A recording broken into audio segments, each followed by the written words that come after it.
It would be cool if the riders, like the riders got to choose. This is what we have on offer. You guys, you girls, choose what you want. That would be really cool. Like sort of back in the day, it was a bit like that. Like riders had a bit more freedom to choose what their sponsors had. There wasn't as these mandates like we have now. So it's in the end, the consumer loses, and the brands will lose over time as people lose interest in cycling, because maintaining a disc brake road bike is just so stupidly expensive now, more than it has to be.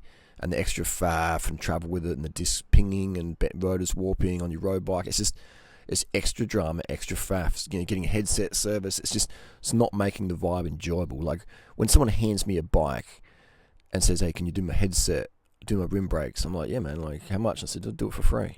Like it's a pretty basic job. If you want me to pull apart your hub bearings and stuff, okay, that's a bit more faffing. But in terms of just doing your brakes and your gears, man, your headset, like, let's just do it now. Like, I could do it at the park with a multi-tool while waiting for fucking Jimmy or Jane to turn up. But this is I used to love going to cycling, the websites over the years, and looking at all the photography, like Cycling News and Cycling Tips, all the new stuff. And now, like, I go on there to report it, and as a journalist, as a professional journalist, but I'm not excited as a cyclist. I'm like, this equipment's crap. This equipment's crap. It's just, and then I put forth my debate and argument, and the noobs out there who've only owned maybe 2 or 3 road bikes in their life and haven't ridden much more than that, they're like, "Oh, Durianrider, you're wrong. You're wrong. The pros chose this," and it's like, oh man, like, you're not gonna be riding in a couple of years' time, dude. Like, just, I'm riding for life. I've been a rider for life. Always will be. Like, I've never had a driver's license. Cycling's what I know the most of anything. So it's, these noobs come out and tell me I'm wrong. It's just like, man, you're the sucker who's just paid, God knows how much you paid for that bike that's made in China, and you think it's made in the US or Italy. Like, dude, you're the noob, and I'm glad you're cycling, but don't try and pretend that you know more than me, because you don't when it comes to cycling. Just sit back and listen and pay attention, and I'll save you money. I'll save you faff. I'll boost your performance, man. If you listen to me and take my advice. You don't have to like me, but if you take action on my advice, you will increase your performance, man. Your life will be easier and more simple, and your recovery will be better. Your performances will be better. If you listen to my advice, take action on it, you will have a better life experience. Doesn't matter if you like me or not, you will have a better life experience, and that's my goal. I'm trying to help you, dude. Relax. So Lionel Sanders, I mean, read the comments. I got this video from Triathlon Dan and other people. Just go on and read the comments what the noobs are saying. Oh, it's not because of the rim brakes. It's like these noobs out there, man. They're just ripe to get ganked by the bike industry. Canyon, Specialized, Trek, etc. They're just rubbing their greedy hands, going, how much more let's do hookless rims. How can we cut costs more? Okay, let's cut the braking track. Let's cut the bead out of the rim. Next, I'll cut the freaking rim out of the rim. You just have like a spoke, like a mono spoke or something. It's just hilarious. Let's take the braking surface away, save money, and increase the price on bikes. It's cheaper for us, but we'll increase the price, increase the profits. And now we'll take away the rim bead, which is cost us money, now it makes us more profits, and we'll keep raising the price of stuff. It's hilarious. So good on Lionel Sanders. Lionel Sanders is performance based. He's not fashion. He's not a rich kid who just wants money. Alright? And it doesn't matter if you're a rich kid, that's cool. I'm just saying, Lionel Sanders, dead broke, just get on the triathlon, wants to make money, man. He wants to make cash. He wants to win. He's taking whatever it takes, doing whatever it takes, riding whatever it takes. He wants to win, alright? And good on him for saying, disc brakes, I don't need fucking disc brakes on my TT bike. Thanks, but no thanks. Seriously? Are we riding through mud? Are we doing gravel races? Are we doing downhill? Are we doing cross-country mountain bike courses on our TT aero bikes? We're not. We don't need disc brakes for 25mm tyres.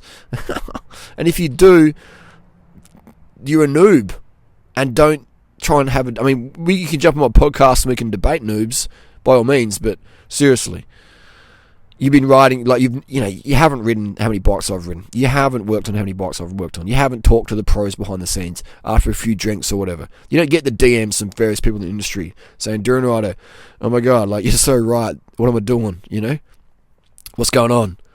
Where's this going? You know, like this. I know I've got people who work at these big brands, and I talk to them, man. I talk to them on email, I talk to them on Zoom, I talk to them on DMs and Instagram, and they're just like, "What's this? The brand I represent? They're coming a car company. They're coming a car company with this extra faff, man. Bikes are meant to simplify your life. You're meant to simplify your life with a bicycle. A bicycle is to simplify your life. That is when I had my brand of bikes. They were simple, man. They were simple bikes. BSA bottom bracket. Rim brakes for road. Disc brakes for dirt. 27 2-post. Tapered 1.5-inch fork. With zero proprietary stuff. Then if you snap a fork, you can go get a spare one pretty easy from another brand, etc. Bikes are meant to simplify your life. They've simplified my life. This is why I always stand up for the rim brake. The rim brake on a road bike.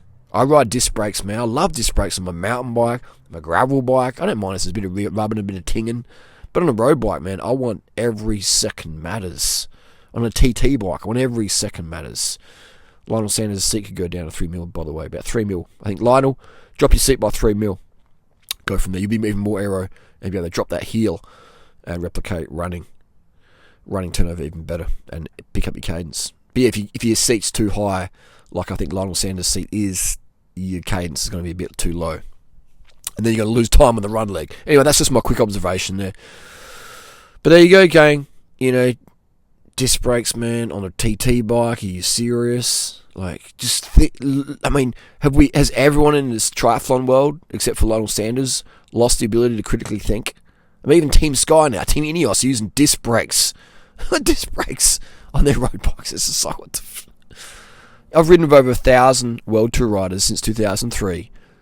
All the big names. And here in Adelaide, when they come from down under, and their skill in the downhills, man. They hardly use the brakes. The reason why I get dropped by most pros is because I use my brakes and they don't. They just don't.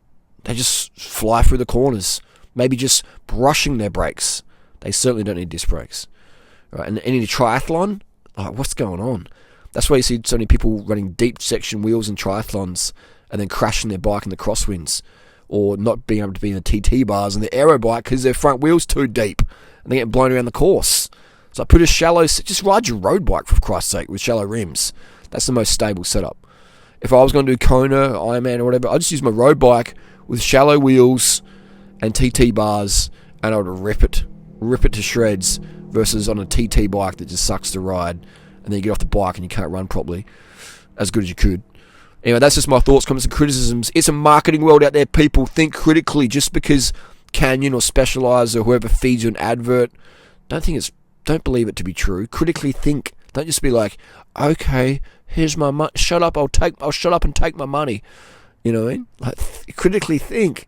As the consumer, we need to help the brands sell good stuff. We can't tolerate this junk. Don't buy it.